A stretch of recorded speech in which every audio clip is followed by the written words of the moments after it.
जम्मू कश्मीर में पिछले कई वक्त से रिजर्वेशन का इशू चल रहा है। पिछले साल हमने देखा, साल 2024 के दिसंबर महीने में, जब चीफ मिनिस्टर उमर अब्दुल्ला के श्रीनगर रेजिडेंस के बाहर एक मैसिव प्रोटेस्ट हुआ, जहां कई सारे स्टूडेंट लीडर्स, कई सारे स्टूडेंट्स, उसके साथ साथ उस प्रोटेस्ट को लीड करते हुए जम्मू कश्मीर नेशनल कॉन्फ्रेंस के ही लीडर और मेंबर पार्लियामेंट श्रीनगर आगा सईद रुल्ला मेहदी थे। और ठीक एक साल के बाद वैसा ही एक प्रोटेस्ट और एक बार फिर से ऑर्गेनाइज किया गया था, लेकिन इस बार वो प्रोटेस्ट नहीं हुआ। हमारे साथ मीर मुजीब है। ये एक स्टूडेंट है, एक स्टूडेंट लीडर है, और ये भी ओपन मेरिट को सपोर्ट करते हैं। रिजर्वेशन को रैशनलाइज करना चाहिए, नहीं करना चाहिए, और अगर करना है तो किस हद तक करना है, ये फैसला तो सरकार का है।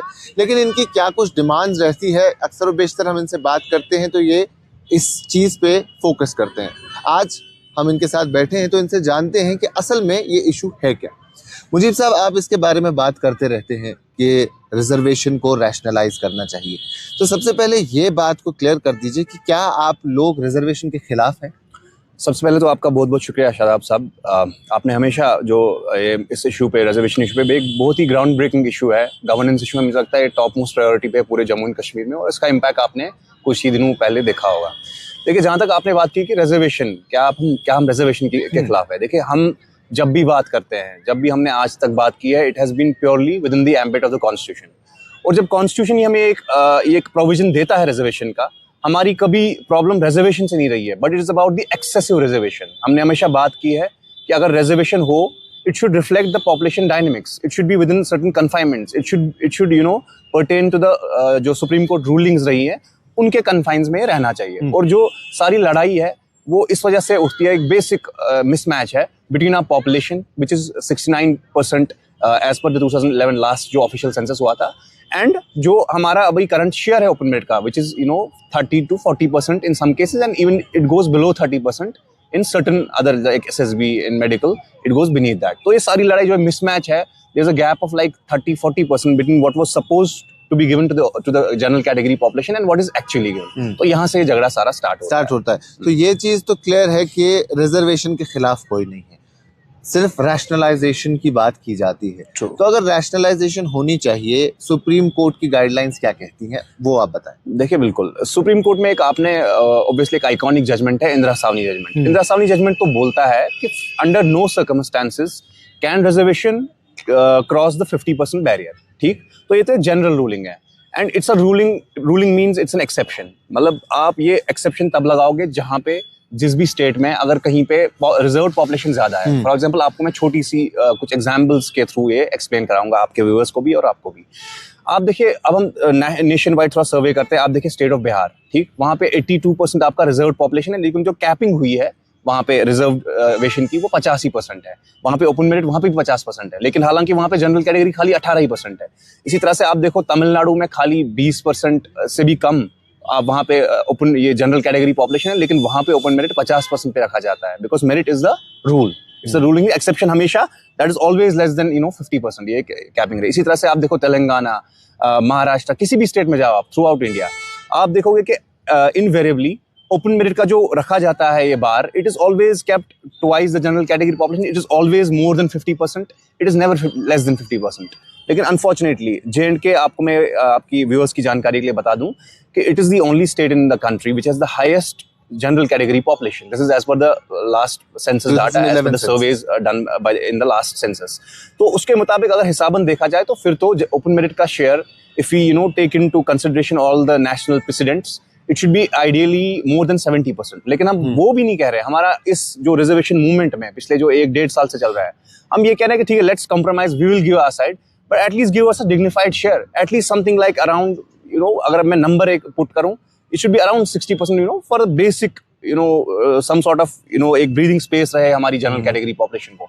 क्योंकि मैं एक और इसमें एक नुक्ता है कि वो ये है कि जो ओपन मेरिट होता है, इट्स ओपन टू ऑल। इसमें सारे जो ये रिजर्व तबकात है, ये वहां से भी शेयर लेते हैं, in addition to their closed exclusive quotas. So that's why it's imperative कि ओपन मेरिट का share, it should have a good dignified share, ताकि उसमें सारे compete कर सकें और पूल ऑफ मेरिट इमर्ज हो सके। बिल्कुल, जो ये बात आपने की कि open merit is open for all, यानी ये सिर्फ उन लोगों के लिए नहीं है जो जनरल कैटेगरी से ताल्लुक रखते हैं, ये उन लोगों के लिए भी हैं जो कैटेगरी होल्डर्स हैं, जिनके पास ऑलरेडी कैटेगरी है। तो ये हम तो समझ जाते हैं, शायद कुछ लोग ऐसे होंगे जिन्हें समझ नहीं आता होगा, तो आपकी ज़बानी ये समझेंगे कि ओपन टू ऑल का मतलब क्या होता है, कौन से लोग इसमें आते हैं और किस तरीके से आते हैं? 100%। देखिए फॉर एग्जांपल मैं आपको एक सिंपल मिसाल देता हूँ। यहाँ पे सिविल सर्विस का एग्जाम होता है KS, ठीक है। फॉर एग्जांपल आप take a sample size of 100, ठीक है, 100 सीट्स है आपके पास। उसमें क्या होता है, जो आपकी 40 सीटें होती है that is open to all, ठीक है। ओपन टू ऑल मतलब अगर कोई आपका SC का बंदा है, ST1 मतलब गुजर बकरवाल कम्युनिटी से है, हमारे उन भाइयों से है, पहाड़ी कम्युनिटी से है, दलित कम्युनिटी से है, या पिछड़े वर्गों से आता है, इकोनॉमिकली वीकर सेक्शन से, अगर उन्होंने मेरिट लिस्ट में वो फॉल करते हैं, they can very well come in within the first 40, they will take a seat of open merit, ठीक। एंड अगर वो वहां पे फॉल नहीं करते, they always have the backup of reservation to cover them up. So in a way it is a sort of एक double उनका एक एक स्पेस जो होता है वो उनको that is multiplied by a factor of 2, because उनको दो जगह, एक तो उनका अपना एक क्लोज कोटा है और दूसरा वो ओपन मेरिट में आराम से आके एक अपना शेयर वहां पे भी ले सकते हैं और लेते हैं। अगर आए दिन अगर आप पिछले 5 साल के रिक्रूटमेंट आप उठा के देख लो, you will find that out of जो ये शेयर बचा है ओपन मेरिट का, चाहे फिर वो 30 to 40% वैरी करता है अक्रॉस एग्जाम्स, जैसे कि मैंने at the start of this interview आपको बोला था, उस 30 to 40% में से भी इनवेरिएबली ये सारे SC, OBC, ST1, ST2, EWS, ALC, they appropriate approximately like out of these 30-40%, ये लगभग 1/3 या 1/4 शेयर इसमें भी लेते हैं। तो आप खुद सोचें कि मतलब फिर इनकी जब आप क्लोज को ऐड करोगे तो एक कितना एक सिग्निफिकेंट एक लॉइन शेयर ये लेते हैं यहाँ से जितनी भी पोस्ट हैं, that leaves the overwhelming majority general category population with peanuts. तो जो ओपन टू ऑल की बात आप कर रहे हैं, इसका ये मतलब है कि अगर एक स्टूडेंट रिजर्व्ड कैटेगरी से ताल्लुक़ रखता है और वो इतने नंबर हासिल करता है कि वो मेरिट में आ जाए, तो वो जनरल कैटेगरी की सीट भी ले सकता है। True. तो जो उनकी सीट वहाँ वेकेंट हो जाती है, वहाँ उसी कैटेगरी का कोई स्टूडेंट उस सीट को फिल करेगा। True. तो ओपन मेरिट की सीट वहाँ से एक चली जाती है। बिल्कुल। लेकिन ओपन मेरिट के पास और कोई ऑप्शन नहीं रहता है। बिल्कुल, यही तो अलमिया है। देखिए इसमें एक प्रोविजन होता है रूल 17, एक सिंपल डिमांड थी जो हमने कम्युनिकेट की थी यहाँ पे जब हम CM साहब से मिले थे, तो हमने खुद, I was the part of the delegation, in fact leading the delegation at that time. तो हमने क्लियरली कहा था कि देयर आर सर्टेन, एक तो ये रैशनलाइजेशन तो है ही, formula, the percentages, we had given the drafts in submission.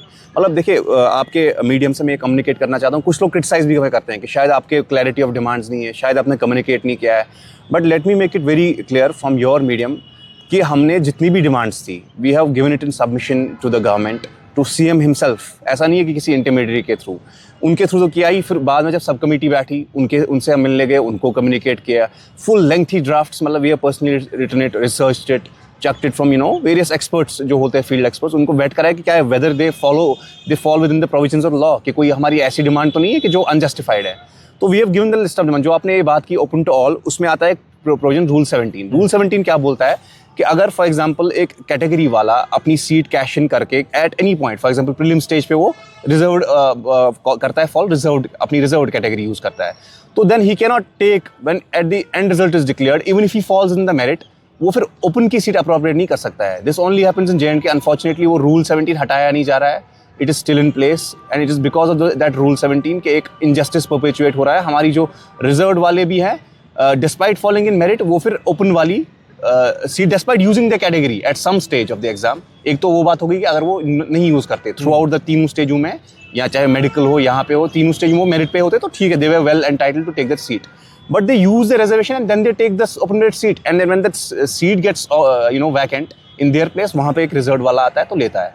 तो in a way एक double whammy create हो जाती है, जिससे और जो ये मतलब ऑलरेडी shrunken space है, इसको और मतलब it gets further shrunken, it happens because तो of that। ये और कहीं नहीं होता है, ये और किसी स्टेट में मतलब हमें देखने को, ये एक यूनिक प्रोविजन यहाँ पे रूल 17 इसको बोलते हैं।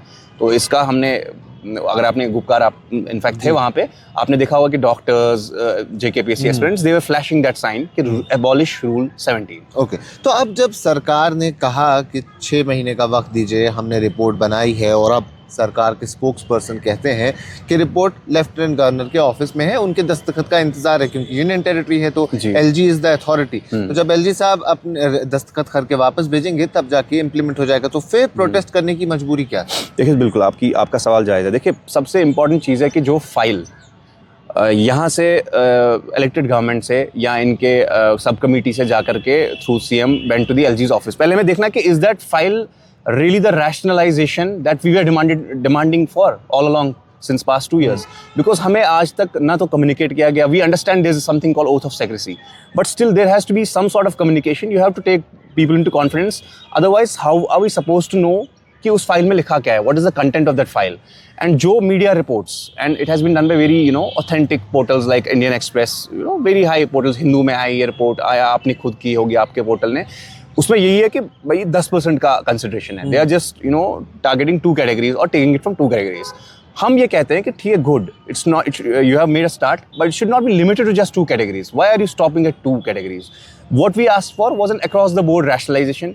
आप वो करो, या हमने इवन एक और कॉन्सेप्ट दिया था डिविजनल रिजर्वेशन का, कि अगर आपको लगता है आप पॉलिटिकल रैमिफिकेशन से डरते हो, आप डिविजनल रिजर्वेशन करो. कश्मीर को अपने डायनेमिक्स के हिसाब से, जम्मू डिवीजन को अपने डायनेमिक्स के हिसाब से रखो, कोई नाराज़ नहीं होगा. आप वो फाइल, उसको हम कहेंगे रैशनलाइज, वो जाके एलजी ऑफिस भेजो, तो फिर हम देखते हैं. And but even as it let it be that way. तो यू रेज द क्वेश्चन कि if the file is in LG office, what is your prerogative on that, what are you doing about it?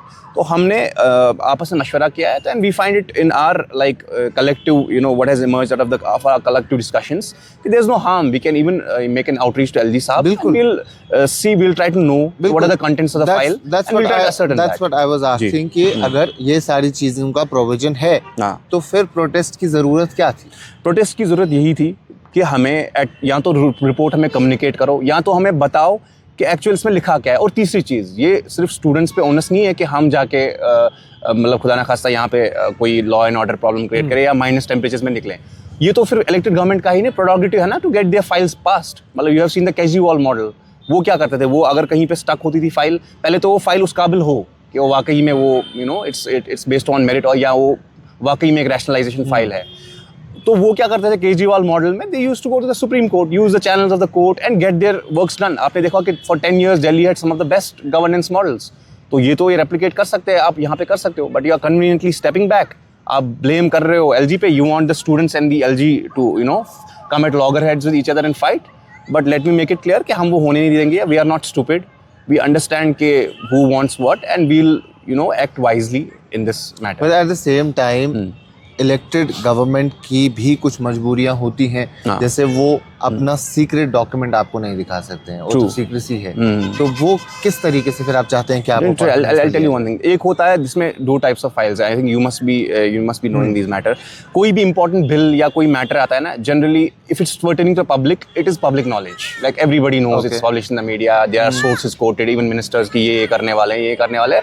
People know कि होने क्या वाला है. अब now this is the first time we are not asking for the comments कि उनमें आपस में मीटिंग क्या हुई, कि किसी मिनिस्टर ने ये कहा, उसने वो होता है oath of secrecy. That whatever is discussed between the cabinet, that is not revealed. That is under the constitution. As a student of the politics and the constitution, I understand कि वो limitations है, but that is on specific the communication. उनके आपस में बातचीत क्या हुई उस पे. लेकिन जो content है, content तो पता होना चाहिए ना कि proposal क्या है. ये तो हर किसी बिल में, हर किसी डिसीजन में आप देखो पार्लियामेंट की, इट्स पब्लिसाइज्ड कि अगर फॉर एग्जांपल कोई ABC बिल है, इसमें ये प्रपोजल है, ये है, ये है, दिस इज मेड पब्लिक. तो इसमें क्या मतलब उनको दुश्वारी है कि वो ये क्यों नहीं रिवील कर सकते? या चलो अगर पब्लिकली नहीं कर रहा है, they should have communicated to us representatives at least. तो आप चाहते हैं कि एटलीस्ट स्टूडेंट्स को कॉन्फिडेंस में लिया जाए. 100%. We should know that what is happening, what is this file, so called file, quote unquote, that is being sent forward. We should have a knowledge. Only then we can, हमारा ये जवाब बनता है कि हम एलजी साहब से request करेंगे कि प्लीज आप ये फाइल है, ये हमारे हित में है, आप इसको करिए पास. बट हमको पता ही नहीं है, तो हम ऐसे क्या ब्लाइंडली हम जाएंगे वहाँ पे. तो अब जो जिस तरीके से आपने मेंशन किया कि डिवीजन के बेसिस पे, यानी कश्मीर डिवीजन और जम्मू डिवीजन को अलग अलग अगर पोस्ट मिल जाती हैं, तो उससे फ़र्क होती है. लेकिन ये तो किसी चीज़ में पॉसिबल है, हर चीज़ में शायद ये पॉसिबल नहीं है. आपके एडमिशन्स हैं, आपके यूनिवर्सिटी के एडमिशन है, मेडिकल कॉलेजेस के एडमिशन है, उन जगहों पे तो फिर भी वो चीज़ अप्लाई हो जाएगी. नहीं, बिल्कुल, बहुत अच्छा क्वेश्चन रेज किया आपने शादाब भाई. देखिए, इसमें क्या है कि हमने जो फाइनल हमने जो ड्राफ्ट्स भेजे ना, इनको हमने एक तो कॉम्प्रहेंसिव रैशनलाइजेशन की हमने बात की, और फिर डिविजनल भी. फिर हमने एक हाइब्रिड फॉर्मूला निकाला. Hybrid formula in the sense कि जहाँ पे फॉर एग्जांपल गेजेटेड पोस्ट्स हैं या एडमिशन्स है, वहाँ पे आप जो रैशनलाइजेशन वाला फॉर्मूला है, यूनिफॉर्म वाला, वो अप्लाई करो. और जहाँ पे ये SSB वाले पोस्ट हैं, जहाँ पे मास स्केल पे पोस्ट निकलते हैं, ये आप आराम से, ये पहले भी होता था, ऐसी बात नहीं, डिस्ट्रिक्ट कार्डर पे भी यहाँ पे रिक्रूटमेंट्स हुए, बिल्कुल हुए. तो आप उस हिसाब से टेलर कीजिए अपनी रिजर्वेशन पॉलिसीज को to suit the board divisions. I think it is a simple. It falls in the statute of the SOs, जो ये हमारा सोशल वेलफेयर डिपार्टमेंट है, within the purview of the elected government.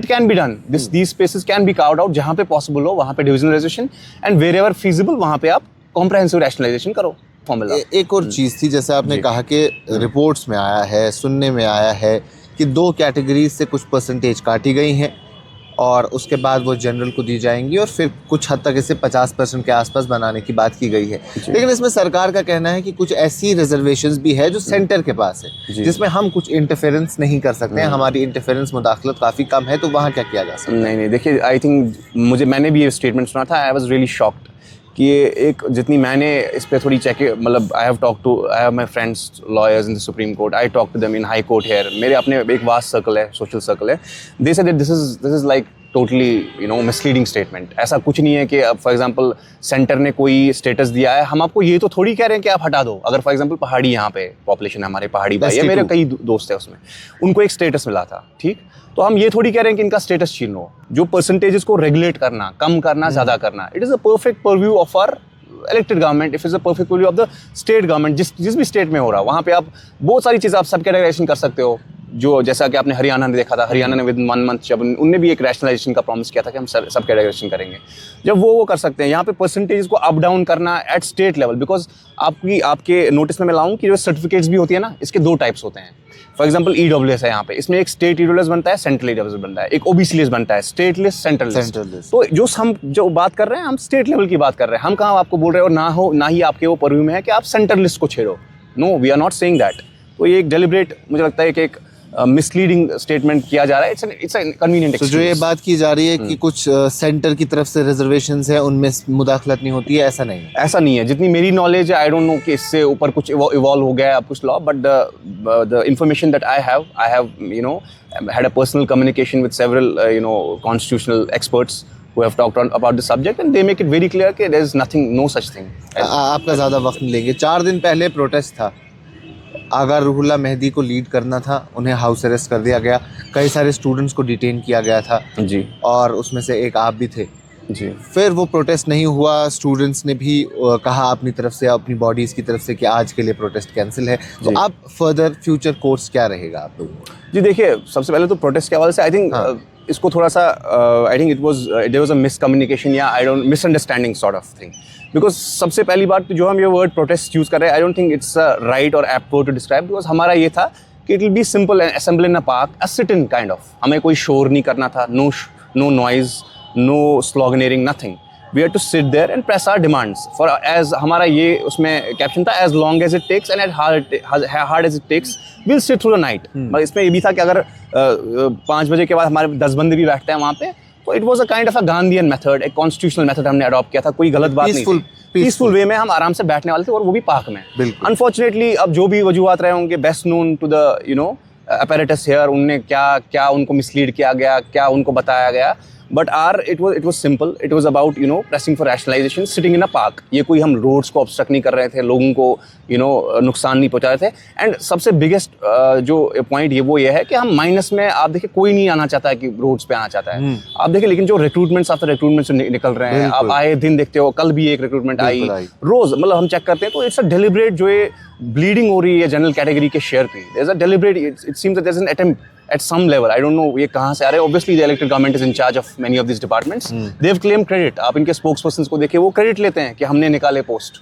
उसी ना ठोक कर बोलते हैं। तो आप बताइए कि हम किस पे, अकाउंटेबिलिटी तो आप ही की बनती है। अगर आपको रैशनलाइज करना है, आप वो करिए, फिर रिक्रूटमेंट्स तो आप बाद में भी निकाल सकते हो, लेकिन यू आर मेकिंग श्योर कि आप सारे रिक्रूटमेंट्स खत्म करोगे, and then there will be nothing left, वो चीज हो जाएगी। तो अब जो पोस्ट के बाद पोस्ट आ रही है, recruitments after recruitments are there, protest एक वे था, सिट इन जिसे आपने कहा कि पीसफुल वे में आप चाहते थे कि हम कहीं जाके बैठें, 10 लोग जमा हो जाएं और अपनी डिमांड्स के बारे में बात करें। अब वो चीज भी चली गई। तो क्या लेफ्टिनेंट गवर्नर से मिलने का प्रोग्राम है, उनसे अपॉइंटमेंट सीख करके उनसे बात करने का सोचा है आने वाले टाइम में, जो भी रिप्रेजेंटेटिव्स हैं? बिल्कुल, देखिए हम भी फीडबैक लेते हैं गढ़ से, मतलब इन दोस्तों से, जितने भी हमारे जो इसमें वॉरियर्स हैं, जो रहे हैं, मतलब from the past, and it's a issue of lakhs of population, and obviously thousands of them are very expressive, they speak about it. तो वो हमें ये मशवरा देते हैं कि maybe we should go and seek an appointment to clear the misunderstanding and also to seek his cooperation, but there is no harm in reaching out, in trying to seek his support on the issue। उसमें कोई harm नहीं है। I think lieutenant governor है तो he is the authority। Obviously, see if it's involved in this whole thing, अब अगर file उधर जानी है, तो obviously there is nothing wrong in seeking his cooperation, and दूसरी एक तो ये बात, दूसरी बात हमें ये भी तो पता चलेगा कि क्या ये वाकई में वो रैशनलाइजेशन फाइल है जिसकी हमने डिमांड की थी, कि ये कोई कॉस्मेटिक चेंजेस उन्होंने किए हैं वहाँ पे। तो I think that will only be clear if we जब आप उनसे मिलेंगे। We meet him and we seek clarity from his office also, तो वहाँ से हमें अगर कॉपरेशन मिले। चलिए, थैंक यू सो मच हमसे बात करने Thank के you लिए so मुजीब much. साहब। तो ये थे मीर मुजीब, जो रिजर्वेशन के इस मुद्दे को काफ़ी वक्त से चला रहे हैं। इनके साथ इनके कई सारे और साथी भी जुड़े हुए हैं। तो अब आने वाले वक्त में इनका यही कहना है कि हम कोशिश करेंगे कि लेफ्टिनेंट गवर्नर्स के पास जाएं, उनसे अपॉइंटमेंट लें, उनसे दरख्वास्त करें और देखें कि असल में इस फाइल में है तो है क्या। और इलेक्टेड सरकार से भी इनकी यही गुजारिश है कि कम से कम स्टूडेंट्स को या स्टूडेंट रिप्रेजेंटेटिव्स को एक बार कॉन्फिडेंस मिले, ठीक उसी तरीके से जिस तरीके से आज से 1 साल पहले गुपकार में इन्हें बुलाया गया था और इनसे बात की गई थी और इन्होंने उन्हें वक्त दिया था और एक 6 महीने का वक्त मुकर्रर किया गया था। वही चीज़ ये इस बार भी चाहते हैं कि कम से कम स्टूडेंट्स को कॉन्फिडेंस में लिया जाए, उनसे बात की जाए और उनको बताया जाए कि जो आपकी डिमांड्स है उन्हें पूरा किया जा रहा है। तो अब आने वाला वक्त ही बताएगा कि जम्मू कश्मीर में ये रिजर्वेशन का मसला कितने वक्त तक चलता है। क्या जम्मू कश्मीर सरकार ने जो फाइल लेफ्टिनेंट गवर्नर के पास भेजी है उसमें वो तमाम तर पॉइंट्स क्लियर हुए हैं जिनकी डिमांड ये लोग करते थे। तो अब वो फाइल जब क्लियर होगी तब जाके ही मालूम होगा कि असल में उस फाइल में ऐसा क्या था जो इतने वक्त तक सारे लोगों को परेशान कर रहा था। अभी के लिए इतना ही, बाकी तमाम मज़ीद मालूमात के लिए बने रहें कश्मीर।